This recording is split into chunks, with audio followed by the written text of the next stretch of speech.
Hello, hello, testing. Good morning. Good morning from sunny Dublin. It's sunny-ish, you know. We do our best here in Ireland. How are you? Happy morning pages to you. Every Friday, every Friday we meet and we do what's called a timed session, okay? You can do 3 pages if you like. It's great to do 3 pages of morning pages every day. Over the time, my life, small kids, commitments, jobs, I've had to modify morning pages a little bit. And I've brought it down to once a week, 45 minutes, and I try and dump and download as much as I can. So you're welcome to that. I teach the artist's way. And if there's ever anything that I can help with, do let me know. I'm really open to questions. I'm open to supporting you, more open to supporting all creatives. Whether you've made it or not, whether you doubt yourself or not, you're a beginner, amateur, pro, self-taught, super qualified, master's degree, I don't really care. You're all the same to me. You're all the same to me. Creatives come together in a non-precious way, in an honest, open-hearted way. Okay, so that's what we're here for. We're here to support you, no matter what it is you're doing, painting or calligraphing, is that a word? I don't know.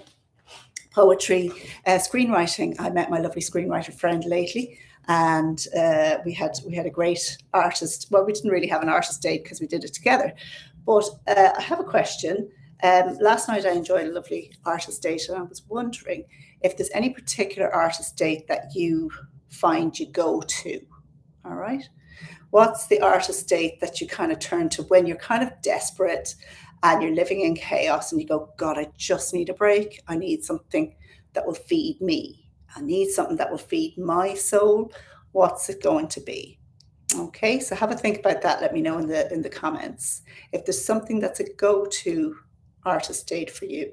So just to remind you, an artist date is something we typically do solo, and we typically do it to feed our souls. And it can be something quiet or it can be something loud. It can be something really small or it can be something big. So a lot of the people who have done the following, okay? One woman was very pushed for time. She ended up going to a stationer's shop and touching the paper.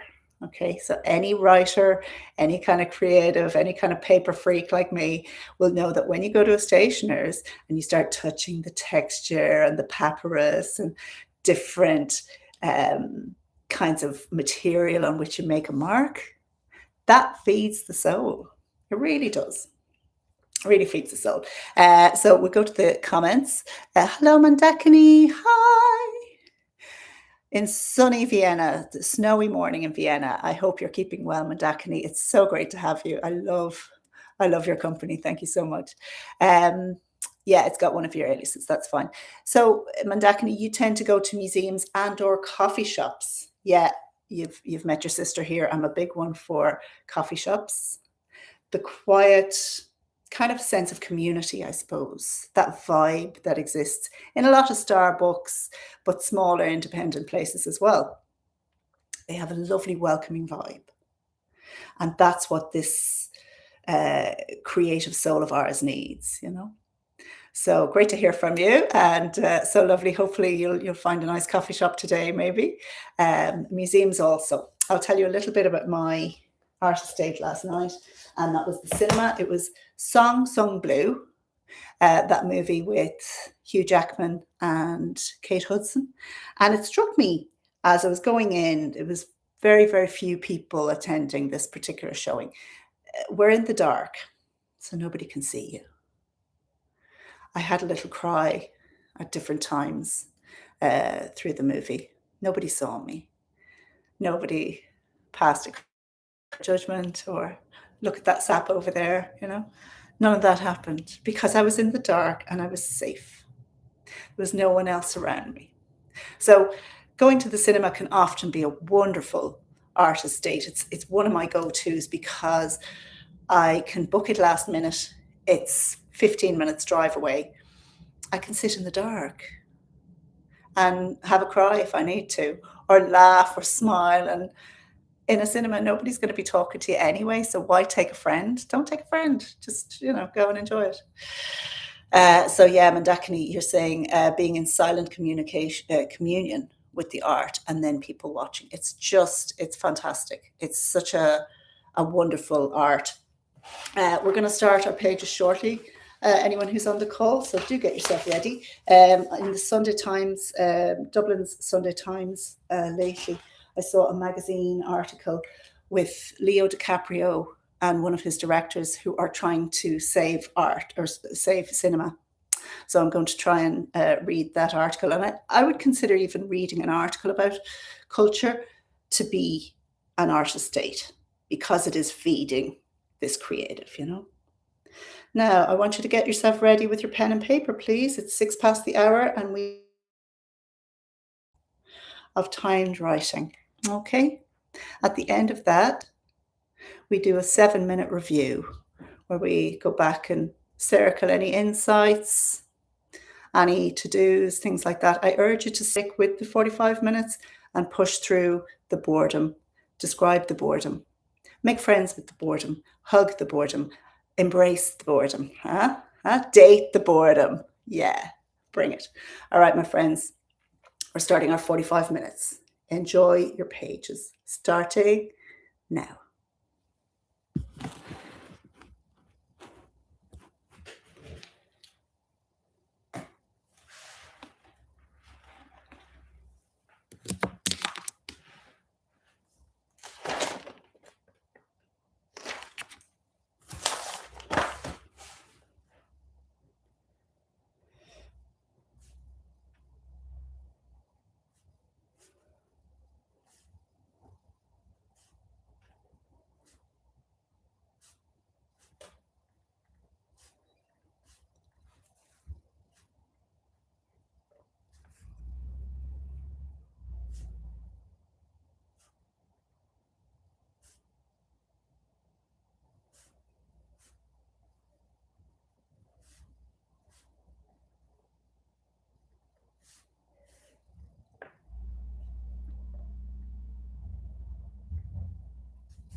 Okay, 45 minutes is done. Okay, I'm going to take maybe the same color or a different color. We're doing a quick review starting now. 7 minutes, off we go. So we're finding insights, nuggets.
Hello, we are over. Our 7 minutes are totally over, aren't they? Yes, come on, Nicola. Shapers. Okay. Just asking one more question of the universe and God, or as I call them, Gatu, God and the universe. Uh, I always find that our review is over. I always find that our review um, becomes like the final concluding points in a dialogue. So in my experience, the morning pages would definitely be a dialogue. Okay. And I find that those 7 minutes at the end are almost like a clarification. Is this what I said to you? And is that what you heard? When people are trying to improve their communication, just struck me that's I'm always going for, right up to the line, always going right up to the limit because these conversations are important, you know. So we have our morning pages done. I'm happy to stay on for a little while and we can talk artist dates or we can talk perspectives or whatever else came up in your pages. But happy enough if you need to go, that's okay. I always come to the end of pages, and while some things are clarified, other things become to-dos and they become bigger in my head, I suppose. And I have to remember that at the end of pages, even though I'm swamped in ideas, not necessarily making ideas, but to-dos or tasks that will make my life better. When I'm swamped in those, I kind of think, oh, I'm too tired. I can't possibly do any of those. But the key here is to know that, for one thing, here's a lot of to-dos on the very last page. For one thing, these are all safe on the page. Okay, so I don't have to do them. When they're on the page, someone else is looking after them. Okay, someone else will remember them. I won't have to remember them. And I can forget them. I can go make a cup of tea. I can go forget all about these because the ideas are safe down on paper. I think what came out during today's morning pages is that, and I asked myself this question during the pages, when are you going to read back on your writing? When are you going to read back? Over this notepad with morning pages work, over the 5 or 6 refill pads that are inside the house, filled with morning pages, filled with thoughts, filled with ideas. And that question came up for me this morning. And I have a choice, I suppose. We all have a choice as to whether we try and act on all of the ideas, all of the tasks, or we leave them all alone, don't tackle any of them, or we ask for a bit of guidance. We ask for a bit of clarity. What's really going to float my boat right now? What's really going to align with my goals? So that's sometimes what comes out in that final 7-minute dialogue. Okay, what are we really going to focus on? And that can be really hard, It can be really, really hard. So look, if you want to talk about your pages, I'm here for another 5 or 10 minutes.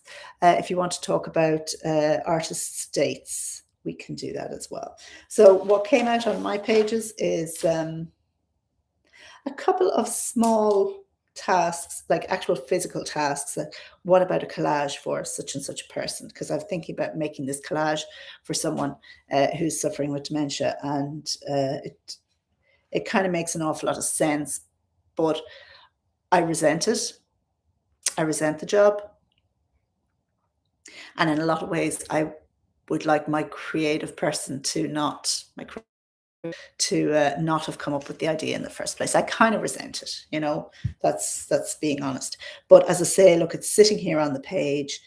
I don't have to act on it if I don't want to, but it has come up on my radar a number of times, and it would be smart for me to pay attention.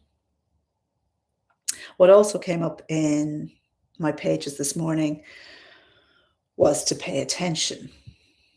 And this helps me a little bit, especially when I feel overwhelmed. Okay.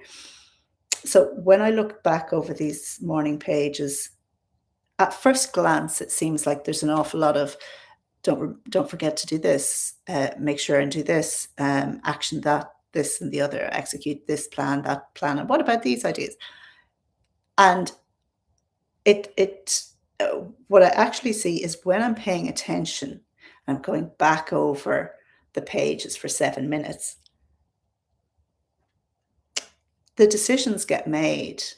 I'm paying attention and going, no, no, you just wanted to talk about such and such a creative idea, but you don't love it enough to go and action it. So it's okay. You've taken care of it. It's been ditched. It's been downloaded. It's been dealt with.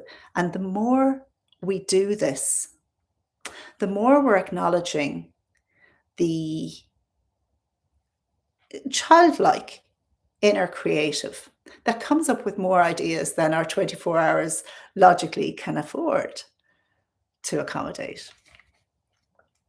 So when we're writing it down, we're acknowledging it and saying, look, I hear you, pet. I know you would love to go and make that collage, but realistically, can we do it this week? Let's see how next week is looking. And it's almost like speaking to a child. It's almost like speaking, listen, I know, and it's such a great idea. And I love that you have this imagination, and I love that you have this enthusiasm. But remember now, we're an adult. We have to fulfill other needs right now. And after this idea is put safely on the page, you can always come back to it. But right now, we have to go and be an adult. So that's what's coming through for me. And the advice I give myself, or I've been given, I don't know, is to pay attention and to see this happening, to see the separating of the wheat from the chaff, see the separating of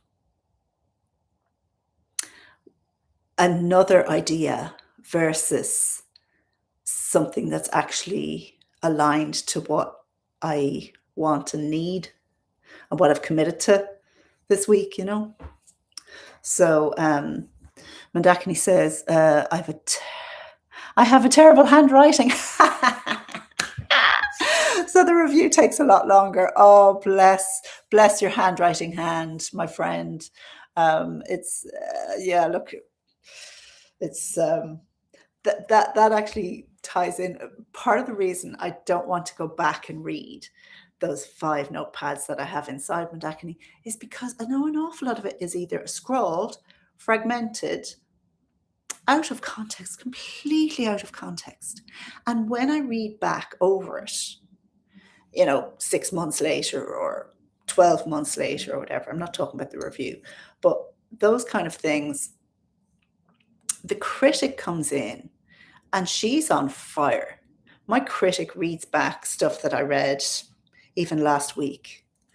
Oh, I don't even know what you're talking about, Nicola. Who has peed you off? Who's got the lovely singing voice? Get specific. And that's the inner critic starting on me when I try to review written stuff. So I hear you on the handwriting. I would also suggest maybe paying attention to that critic that's saying, God, you've got terrible handwriting.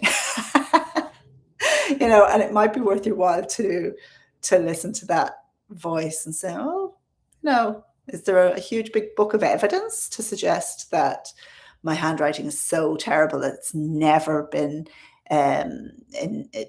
no one's ever been able to interpret it? You know, might be an idea. You might you might enjoy that. But I hear you. The review just takes a lot longer than 7 minutes. 7 minutes is more or less.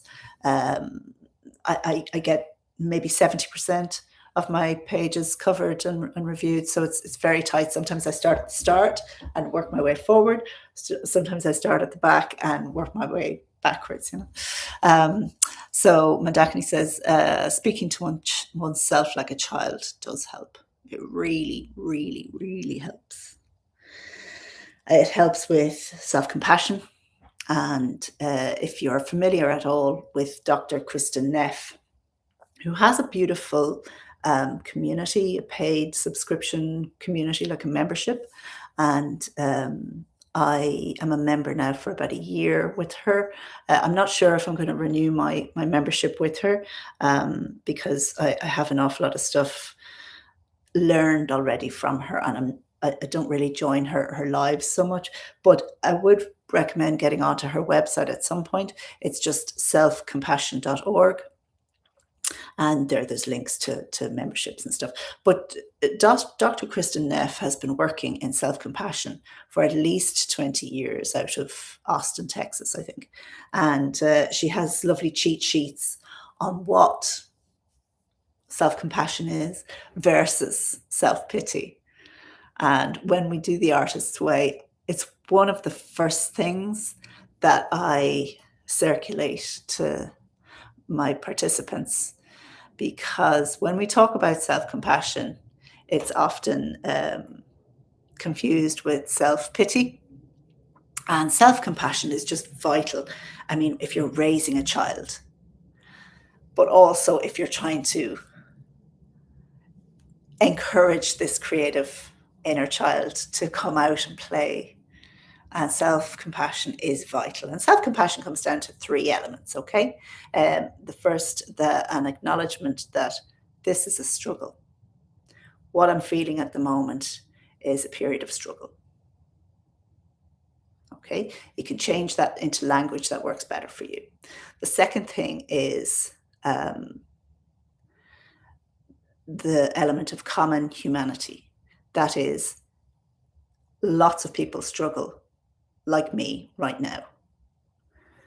It's normal to feel challenged and struggled and squeezed.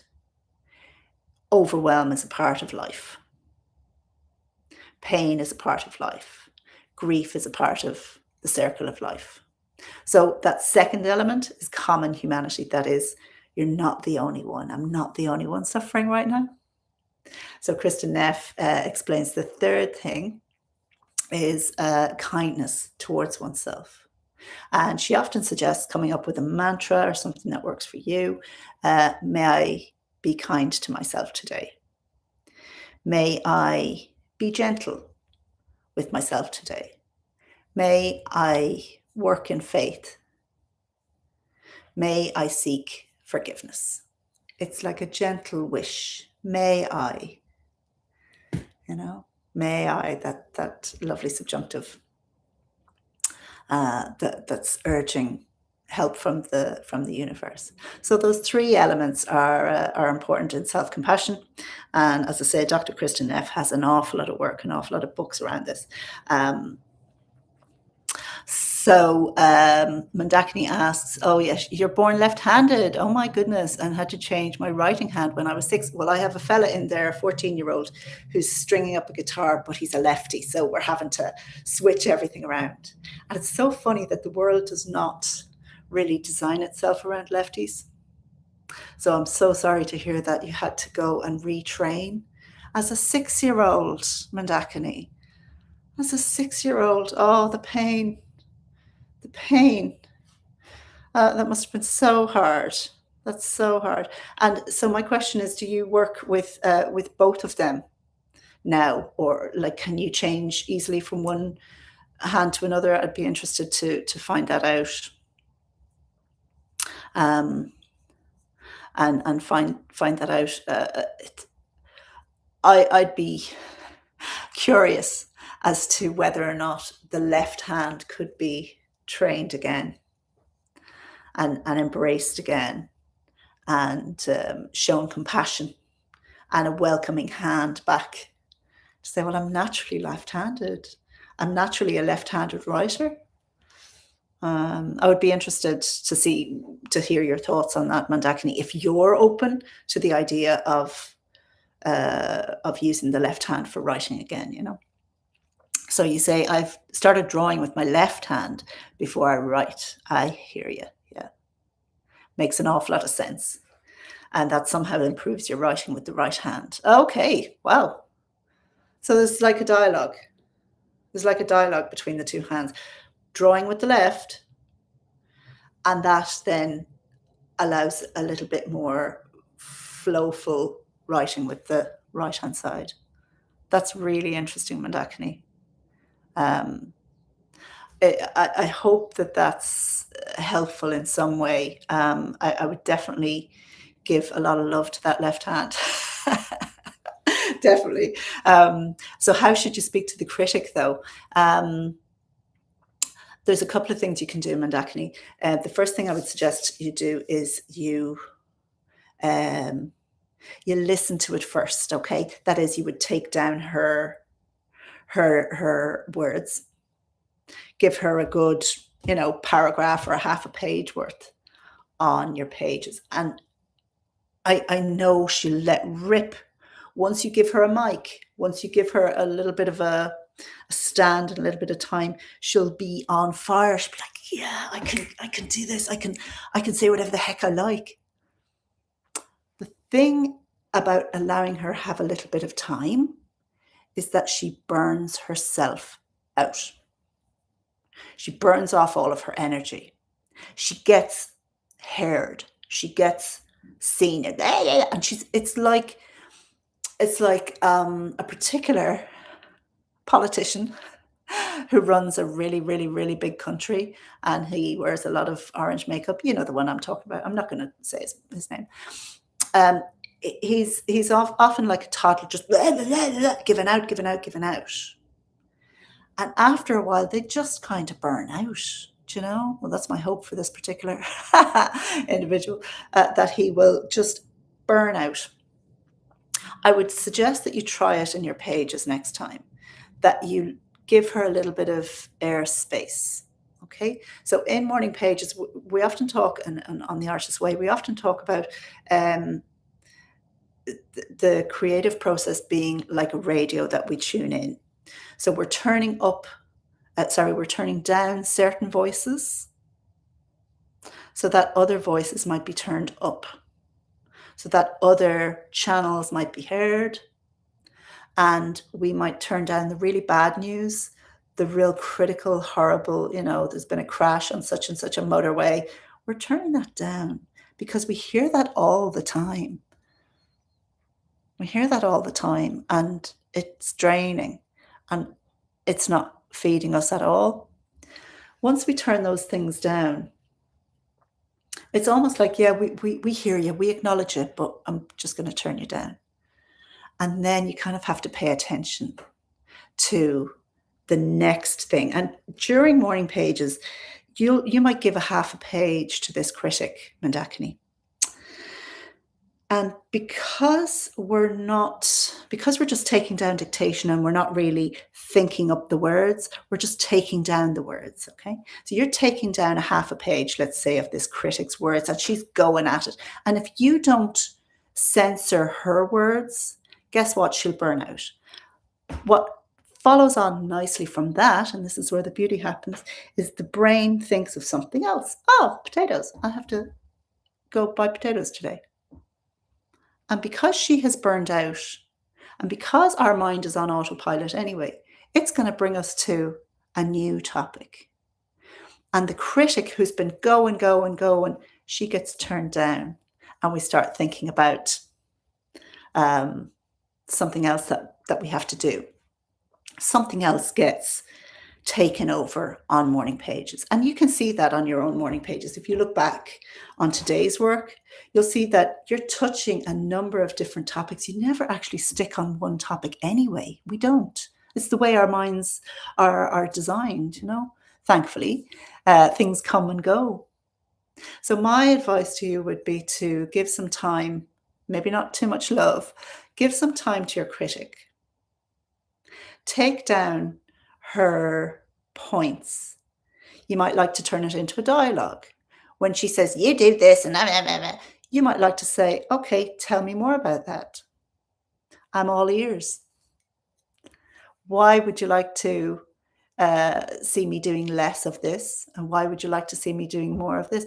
You might like to start treating that critic like a little bit of a companion, a little bit of a stretch, but definitely someone that you want to hear her point of view. Because as I say, once she gets her point of view out, then you can set the dogs on her and say, well, that thing that you said was so true. You can go looking for some evidence for it. And when she can't come up with a scrap of evidence, you say, look, you're talking out of your hat, darling, you know, and then you move on to another topic. So it could be something useful like that, Glad to hear that is helpful.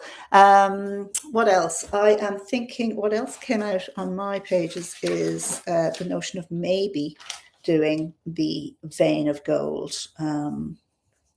It is I have a couple of problems in my creative practice, and I don't know how to get all of this out into the world, this particular creative lens. And I've tried on my own for a long time with no luck. And I think I just need to go to the likes of Julia, the likes of following the vein of gold or seeking wisdom or something like that. I think I need to get my hands back on some of her books and start following with a program with a group of people. So I'm thinking about doing that. I may make a markup sheet or a sign-up sheet on my website. I would only offer it to people who have already done the artist's way, who have done that book or either live as a creative, completed the book, the Artist's Way book, and are familiar with the three notions of artist states, morning pages, daily walks, things like that. People who are already in this realm. A vein of gold is very heavy, not very heavy, but it's not for beginners.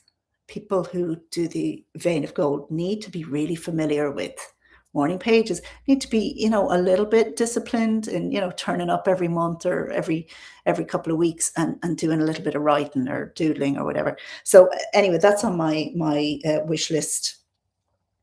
Again, it feels like a very overwhelming job.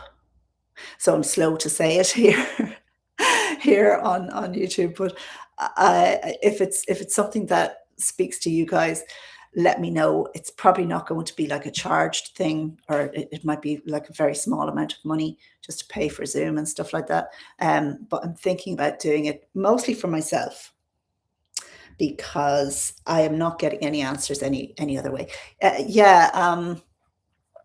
Mandakini, you haven't read that one. You take a look. It's a good book. It's been out quite a while, and I found it quite dense. The few times I tried starting it on my own, I found it a bit dense. The chapters are very long. There's only 6 chapters, but I think 1 week per chapter is just a little too demanding on me and maybe other people. So I might make it every 2 weeks. I think every month is too long because I do need some answers before 6 months is up, But do take a look and let me know if it's something you're interested in. I'd keep it really small. I'm not interested in holding an awful lot of hands, So for that reason, an awful lot of the people that I know through the Artist's Way, I won't be extending this to them. So you're interested. That's brilliant. You've been thinking of rereading the chapter on media or reading fasting. Oh, reading fasting in the Artist's Way. Yes. Yeah. The Artist's Way in chapter 4. It's so hard. Chapter 4 is about recovering a sense of integrity. Reading deprivation, she calls it, doesn't she? I would definitely, I love a reading deprivation, and I highly recommend it, Mandakini, at any stage in your life. I, I, highly recommend it. And it could be that, I need to do one of these myself, you know. I don't really get on social media that often. I get on Facebook just to mark and alert people to these YouTube chats, but generally I stay away from them. Reading deprivation. So I'll read a little bit from her essay on reading deprivation. If you feel stuck in your life or your art, few jump starts are more effective than a week of reading deprivation.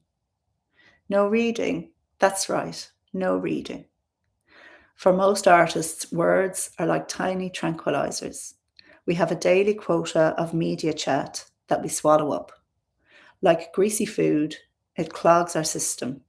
Too much of it, and we feel, yes, fried.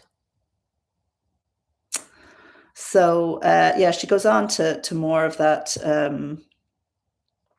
She says reading deprivation is always a tough one, but it's also a very powerful tool and a very frightening one.